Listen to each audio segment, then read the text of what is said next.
Welcome to Community Forum. I'm Priscilla Almquist-Olson, your host, and today is August 20th, 2020. That should be significant.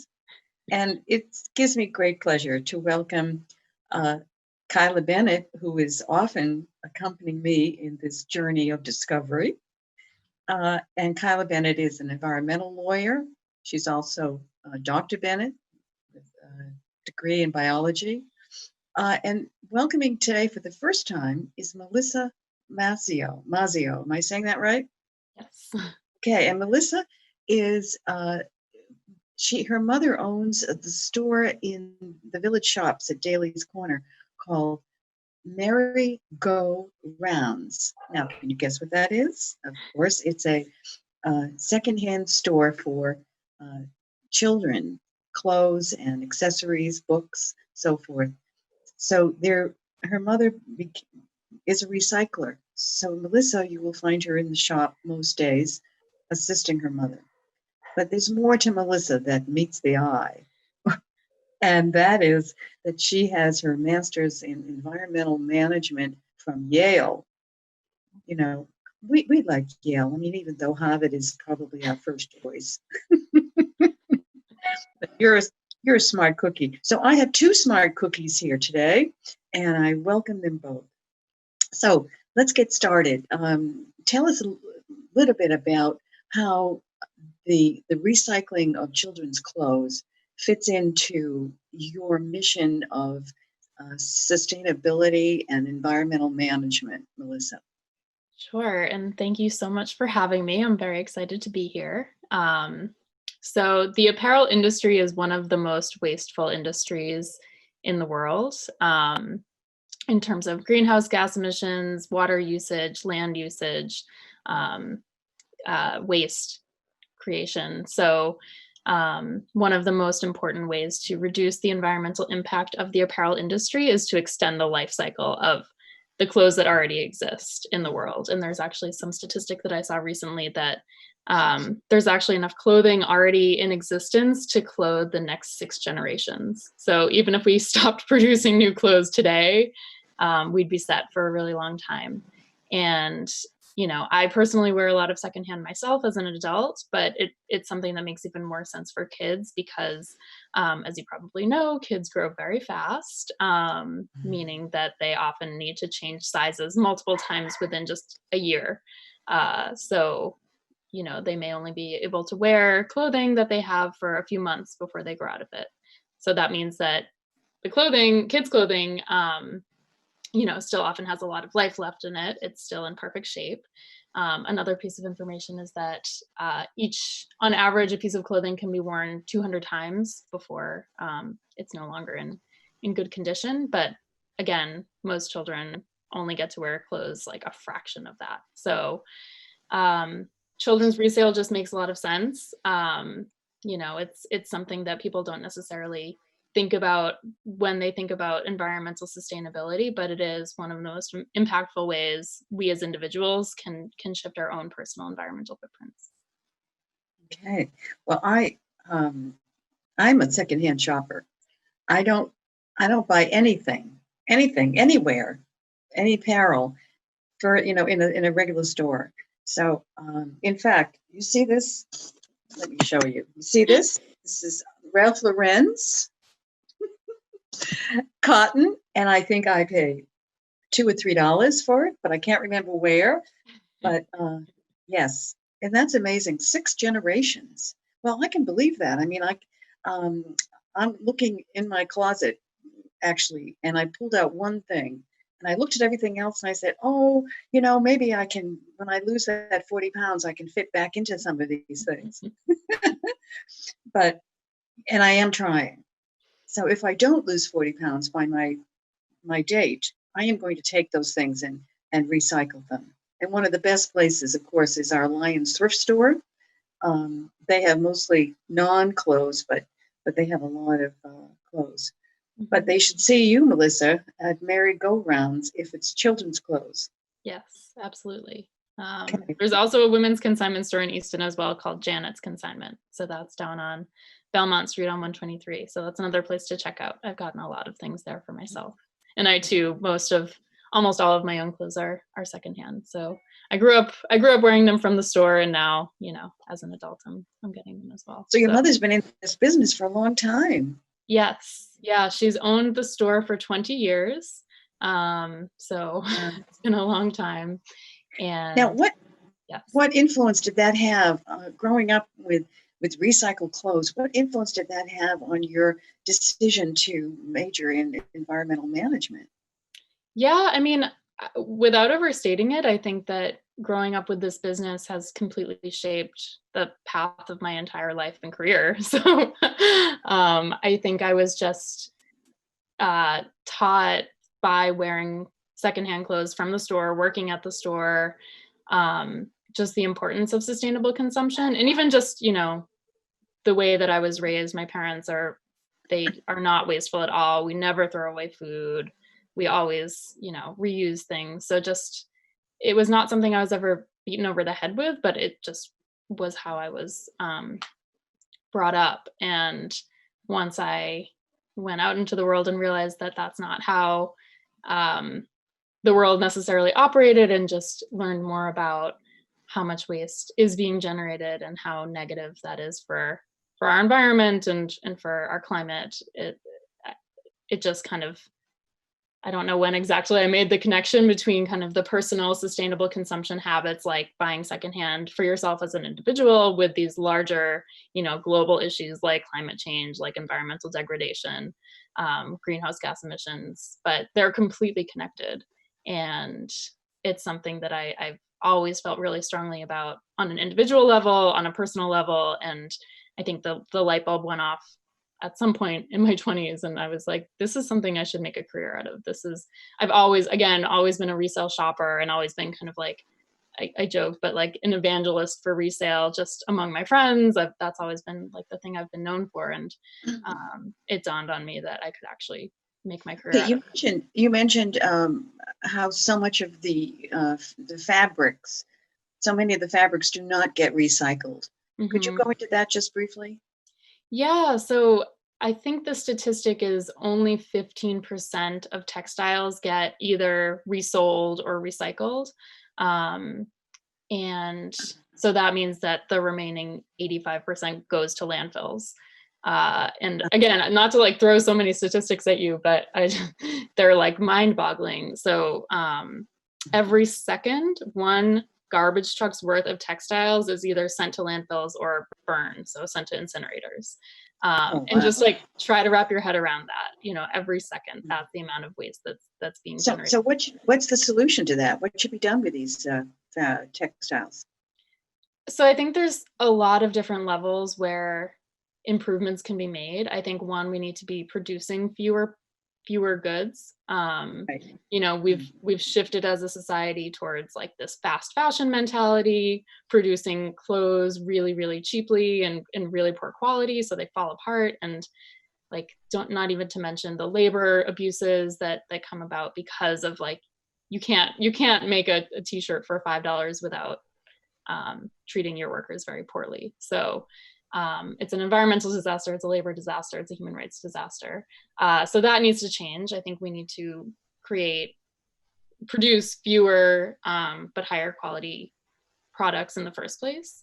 And then the products, once they are created, need to be cycled through much longer. So again, with this fast fashion mindset, we wear something once or twice and then we just tire of it and get rid of it. So I think as a whole, we need to just change that way of consuming. And then resale, or if something isn't in a condition where it can be resold, then find another way to use that material instead of throwing it away. So isn't something that's really cool. Sorry, go ahead. I was going to say, Kyla, you can jump in here too. Isn't there a way to take textiles and fashion them into other products?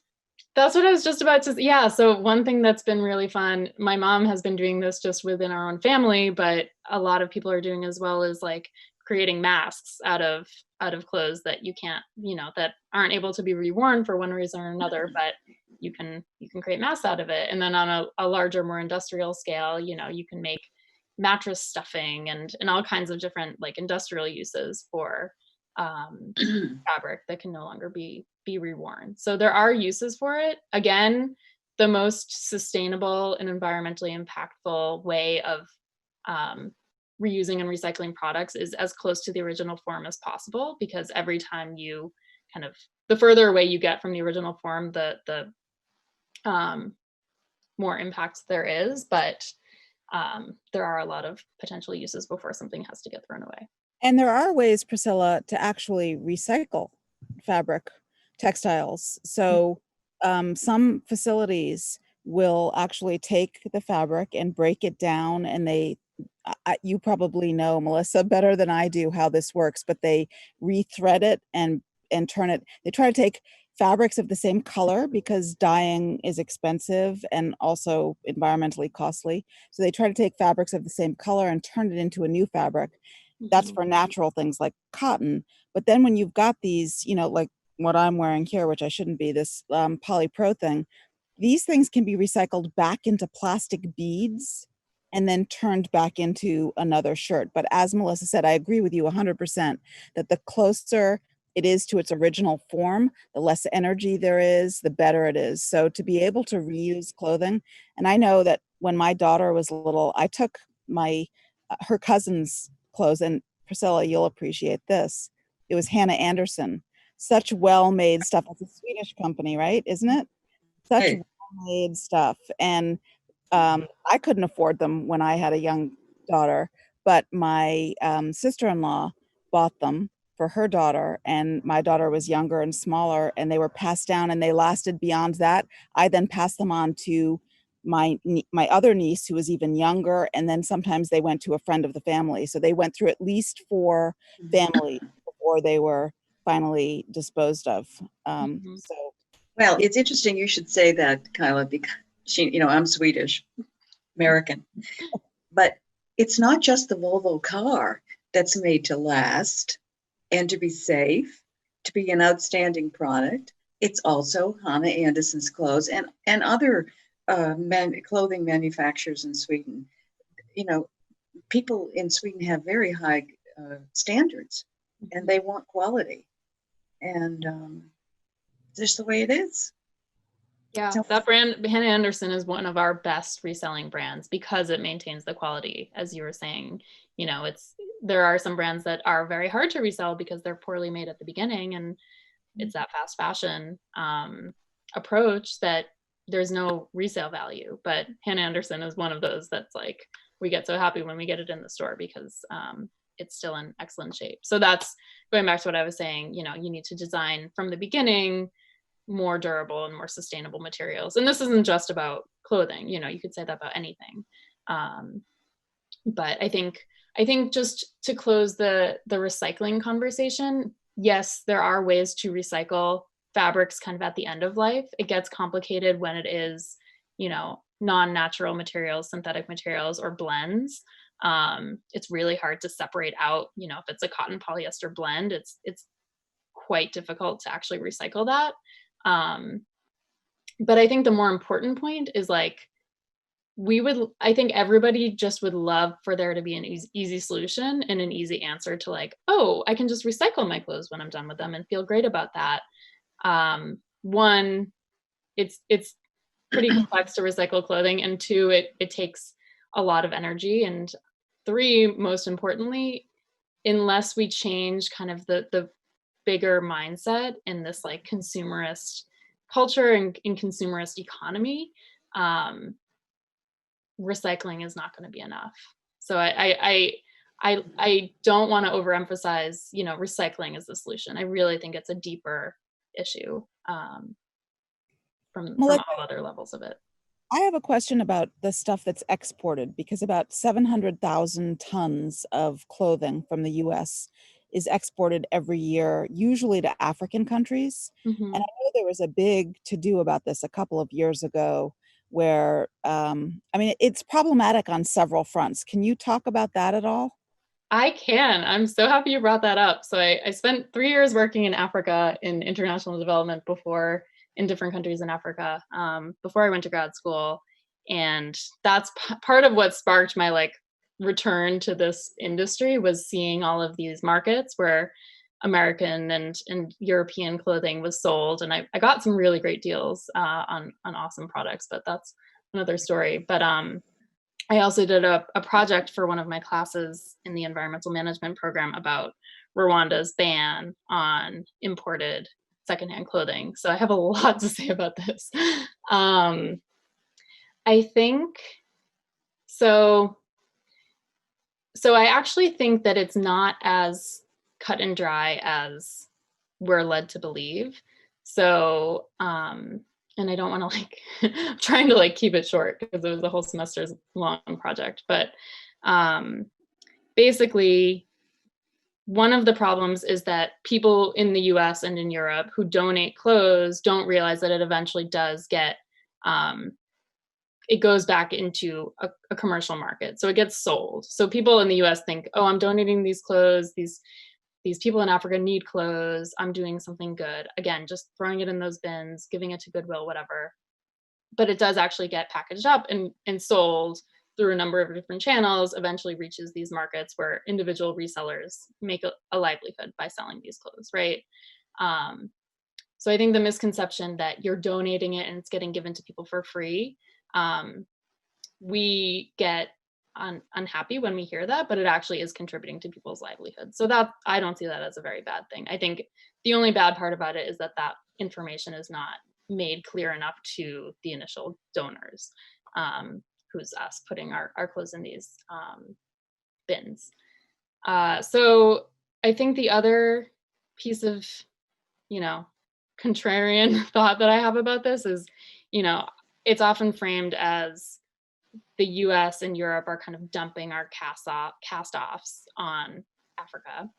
And when in reality, the main alternatives are, you either get these higher quality secondhand clothes, or China, for the most part, is importing new clothes that are very, very poorly made and very cheap and more expensive. And so if those are the only two options, then I personally think, and a lot of African consumers think, that the secondhand clothes are actually a better option for both price and quality. And so, again, not to like get too deep into this, I actually think that the reason why Rwanda in particular banned this practice was because they were trying to deepen their relationship with China, and China wanted to have this market for exporting its own really poor quality products. So it's just one of those like geopolitical, once you pull a thread, there's like a many different threads to it. But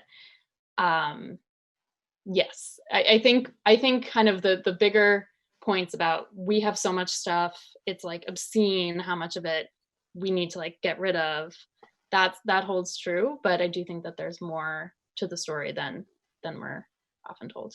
One of the articles I read talked about how they wanted the African fabrics. They thought it was interrupting the livelihoods of people in Africa who, in fact, they had some statistics about how many workers in the textile industry in Africa have collapsed because of this influx of cheap secondhand clothing. So that was another aspect that made me go, is this really a good thing to do? So it sounds like it's a really complicated answer. It is, yeah. And there are, really wonderful local textile industries that are growing and developing. Oftentimes the price point of those products are out of reach for your average consumer. So they're, designers working with beautiful traditional fabrics that are making these gorgeous pieces that are wonderful, but for everyday use, it's harder to make those in an affordable way, and again, in a way that supports people's livelihoods. But yes, I totally believe in supporting local textile industries. So what do you suggest that somebody in Easton does, for example. I know we have Simple Recycling. Do you know that? Are you familiar with them? I think the town subcontracted with them they pick up every week, I think, with Mhm. your garbage. They have special bags that you can put your clothing in. And when I look at their website, they say 10 to 20% of the clothes that they pick up for free. So they're just getting it for free. And they're not nonprofit. They are a for-profit company. 10 to 20% goes to thrift stores, and the other 80% or more is either sent out sold internationally or recycled or landfilled. But they're Mhm. making money off of this. Is that a good option, or what should we do here in Easton when we've got clothes that we can no longer use?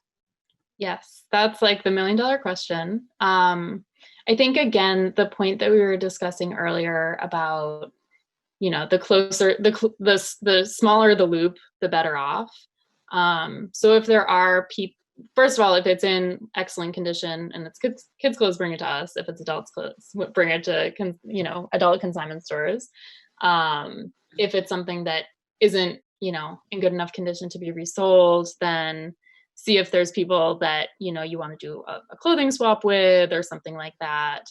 But the closer, again, the closer the loop, the better off. So yeah, I would also, and this is something that I personally am like always trying to get better at myself, so I don't have the best solution either, but it's also an important, it's an opportunity to think about how is it that we do end up with so much that we need to find a home for, and maybe that is a matter of rethinking how we consume in the first place. And actually, the Gifts of Easton Facebook group and other groups like that, I think that's the first time that you and I met, Priscilla, is by communicating on that platform. And again, not just clothes, but that's a good place to start. You might have something that somebody else has a use for. So um, that's my imperfect answer, but I think it's a good opportunity to rethink how is it that we end up with Melissa, bags every week to give away. yeah, Melissa, you already are participating in one of Easton's gifting sites, right? Yes. Yes. So, in fact, you donated to me Yes.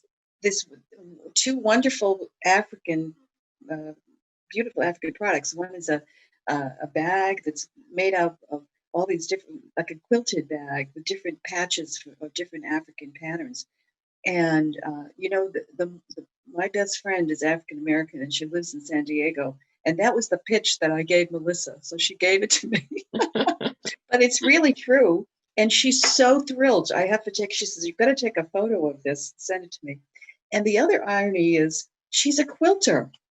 Oh, She's amazing. a quilter. So it Mhm. is so perfect. And she loves the African designs, and she often wears African designs. And then that beautiful purple and yellow and black design top that will fit her daughter, Courtney. And so they're both excited about it. And Mhm. so, that's another thing we can give away. There's always somebody who is the right size and and it's the right fashion, the right look. Mhm. And so that's another way. We have 3 gifting sites in Easton. Buy Nothing, that was the first one, and then Gifts of Easton, and now there's another one called Easton Gifting or Gift. Is that right? Yeah. So there are outlets, and then of course the Lions Thrift Store, and Mhm. then actually, is it St. Paul de Vincent or something like that in Stoughton? Mhm. Yep. And then there are places all over that you can. Oh, Salvation Army in Brockton. Mhm. Yeah. I love shopping at those too. It's nice to to donate, but then also see what you can find for yourself. And it's becoming cool again. I know my daughter who lives in New York City goes to, I think the place is called Beacon's Closet. Mhm. He's gotten these amazing, designer clothes. She got a jacket that for like $40 that would have sold for hundreds. And so I think it is becoming more acceptable and kind of like, you know, how people sometimes dumpster dive and it's get kind of cool, you know, go to the landfill and see what you can reuse. And the other thing that seems interesting to me, I know for me, I have bought far fewer clothes since the pandemic started because I don't go anywhere. You know, I don't leave the house anymore. So when I have meetings, I can be wearing my pajama bottoms on the bottom and just have a nice shirt on at the top and it doesn't matter. So I don't think I bought one item of clothing since March 15th or whatever when we all shut down. So I'm wondering if you're seeing a reduction. Kids always need clothes though because they're growing. But have you seen a reduction in donations because people just aren't buying more? So not really. I think if anything, what we're seeing is a shift in what people are looking to purchase. So, and this was already set in place before the pandemic. I think like athleisure is just becoming a more popular style for kids and adults, but now even more so. I think especially with school and so many things being virtual, like kids want to just stay home and wear sweatpants. And so that's in much higher demand than, you know, jeans or chino pants or anything like that. And PJs, we like cannot keep them in the door, like they're just flying out. But in terms of people bringing in things to consign, we still are getting pretty consistent things brought in. I think part of it is because people do have more time to clean out their homes and declutter and, you know, want to be creating some sort of order in a very chaotic time. So yeah, I think it's not affecting us in a negative way at all. I think it's yeah, like you said, kids still grow even during a pandemic. So what they wear might be different, and the way people shop is different. Actually, you know, we're doing a lot more online sales. We're doing virtual personal shopping instead of people coming into the store. The store itself was closed for a few months. So behaviors are changing, but the needs are still there. How does one reach that, Melissa, the virtual purchasing? So that's something, if any way you contact us, we can set that up, whether that's email or just calling us or messaging us on social media.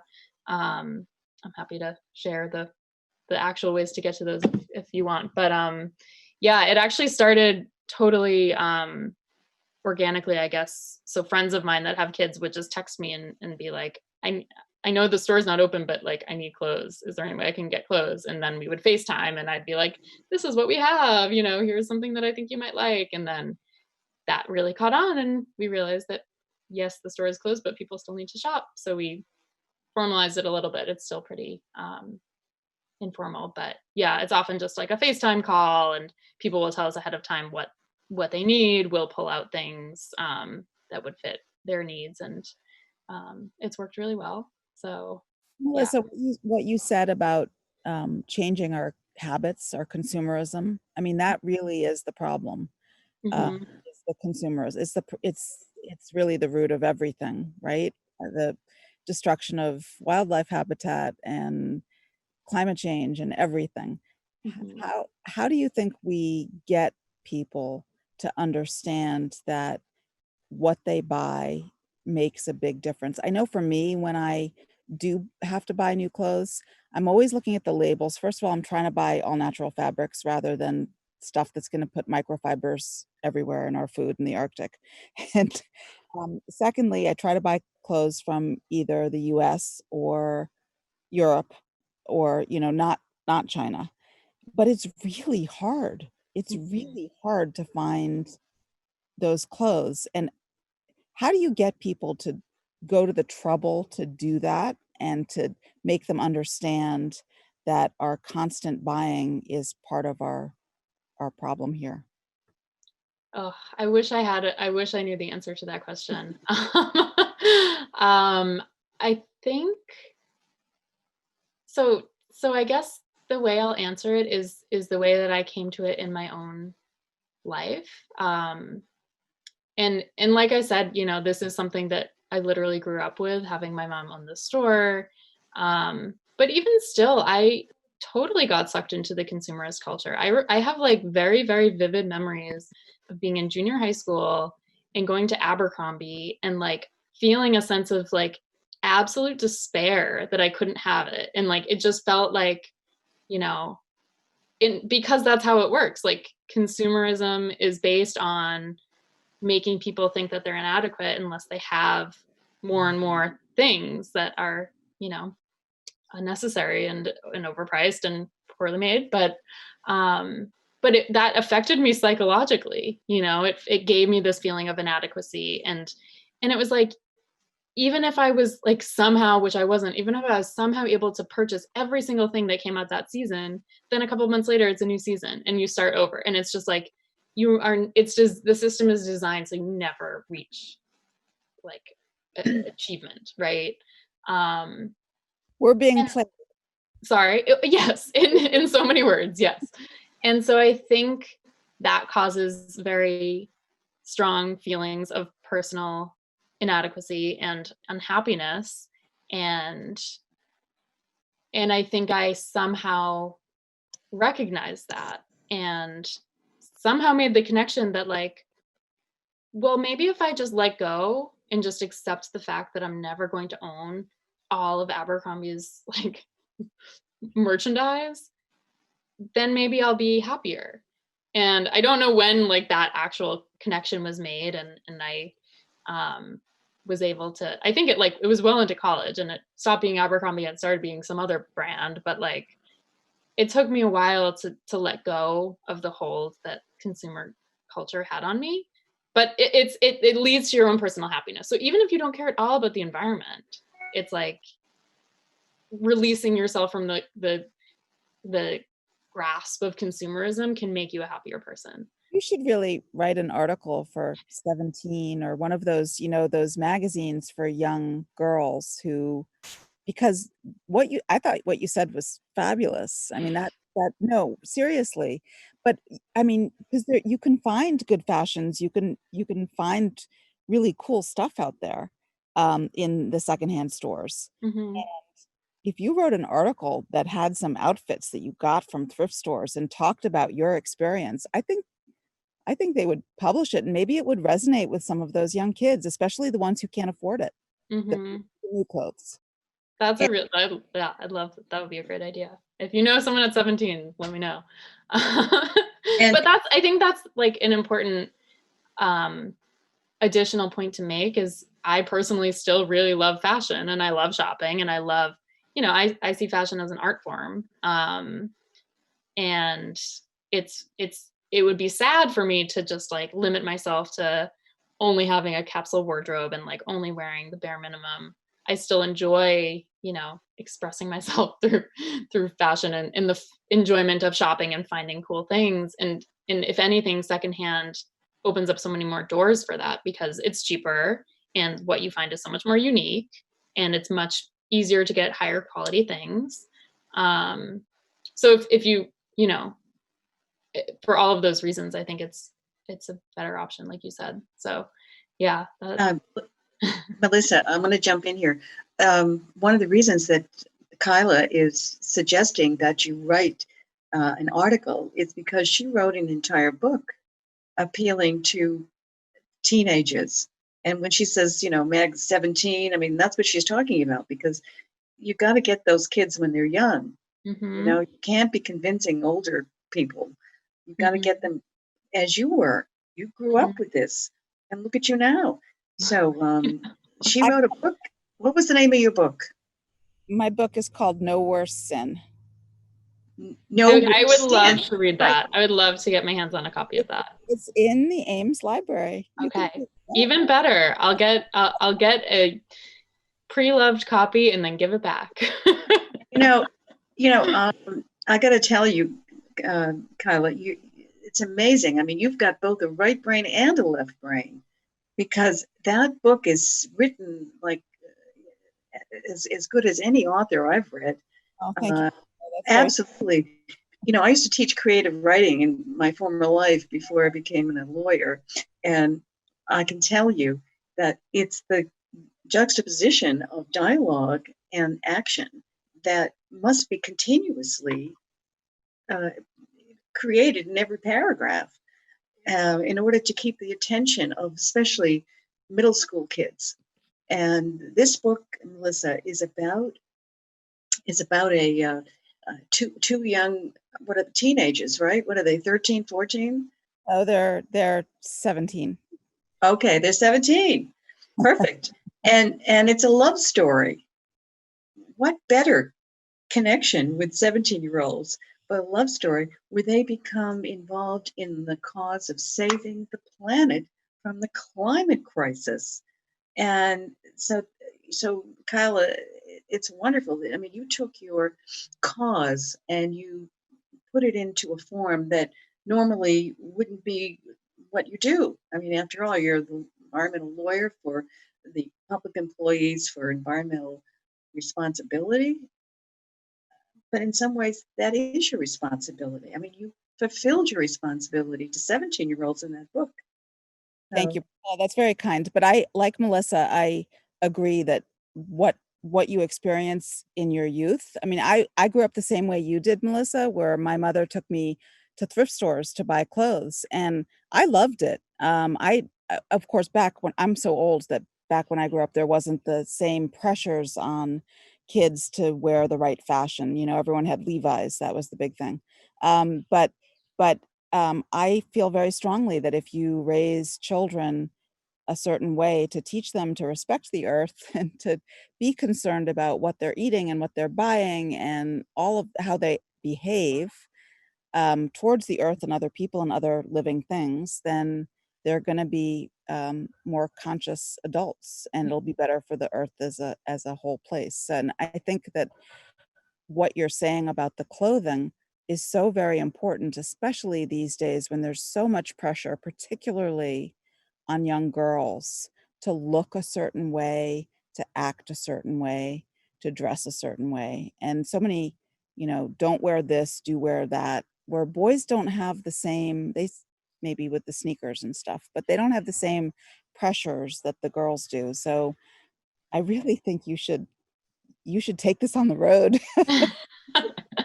I would love that. Like I said, like I'm an evangelist for this, for resale and sustainable consumption and kind of everything we've been talking about. So yeah. but listen, I'm older than both of you, and believe it or not, I have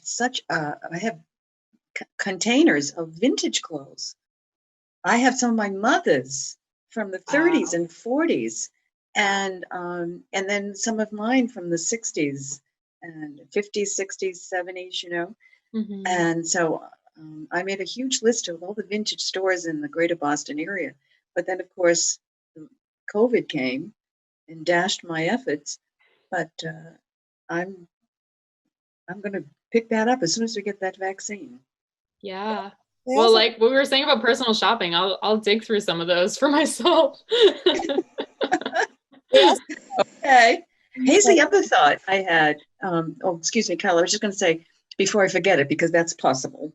All right. What about having a section of the Easton food pantry designated for clothing, children's and adults? Now, they don't have the room now, but if they were to relocate, and they have talked about that, relocating the food pantry. That's a great idea. I think there are a couple of nonprofits. One, I think is it called Dress for Success? They Yes. have clothing for people who need to go on an interview or whatever, who can't. Right. Mm-hmm. And they even have Rent the Runway for people who have to go to a fancy, if you get invited to the Oscars or something and you need something to wear, instead of buying a $7,000 gown, you can rent something for, much, much cheaper. So there are things for all, but I think that's a great idea to have, high quality clothes for people because times are hard. And I think that's a great idea, Priscilla. Mm-hmm. Yeah, they could just have one room and have clothes on hangers and have scarves and mittens and hats in a big bin, and yeah, and they should be free, and people should be able to take what they need. Mm-hmm. Yeah, I think there'd be a lot of donations in that regard. Yeah, and that could solve the question of what do we do with our our clothes that we don't know where to donate them. That would stay more local. So that's a great Yeah. idea. Well, I'm thankful for the gifting sites, and Melissa, I'm thankful that you've made my best friend in San Diego very happy, and her daughter. I'm so Um, happy to hear that. yeah. And so, Kyla, any more questions? No, I don't think so. It was really fascinating to talk to you about this, Melissa, and I'm so happy that you answered my question about what's going on in Africa and whether we should worry about that or not. So thank you. Yeah, sorry that like I could talk about that for a long time. So Yeah. I'm glad you How long? asked, and it was wonderful to speak with you as well. Oh, Sorry. I'm sorry. How long were you in Africa, and what did you do there? So I was there for about 3 years, in about a year each in Uganda, Sierra Leone, and South Africa. And I was working in international development and global health. So in Sierra Leone, I was working on the Ebola response. In Uganda, I was working for an HIV organization. And in South Africa, I wasn't doing health work, actually. I was working for a leadership startup. So a little bit of everything. But yeah, it was a really fun career to do for a little while. Now, I support monthly a child in Uganda, and she's now 8, and I've been supporting her since she was 4. And at Christmas, I sent a special gift to the family, and I'm going to show you this. Here she is, and with the money that I sent, the family bought a calf. Wow. It's amazing. Wow. And they bought oil and rice and then some sweets, she said in her letter to me. But there she is. Can you see that's it? so nice. Yeah. That's Yeah, and the incredible. calf, yeah, and she's got the calf on a tether, right? She's Mhm. yeah, so anyway, Wow. That's very incredible. happy. Okay, well, Yeah. anyway, thank you so much, both of you. And I'm so glad that you've met each other. Now, Kyla, you don't have any grandchildren yet, but and it's probably going to be a while, but you might have nieces and nephews, and you could stop in and at least revisit Melissa in her place. I have friends with newborns, so I will Wonderful. stop in. Yes, please do. We're all wearing masks. We have like a whole plexiglass shield at the counter, so it's a very safe place to shop. And I'd And love I to meet love the title of the shop. you. It's Merry Go Rounds. Yes. 3 words. Was that your mother? Was that No, her so idea? she purchased it from somebody before, and yeah, we can't take credit for the name, but it is great. It was describing the circular economy before I think that was even a or a term. So yeah, we inherited a great name. You did. It's wonderful. Yeah. Thank you so much. I knew this would be an interesting conversation, and you both lived up to all my expectations. And I hope that the viewers at home are enjoying this, and it's great food for thought. I'm sure that you're thinking, well, how can I recycle what I have, and how can I also uh, get gently used clothes instead of going out there and buying new clothes. So thank you, both of you again.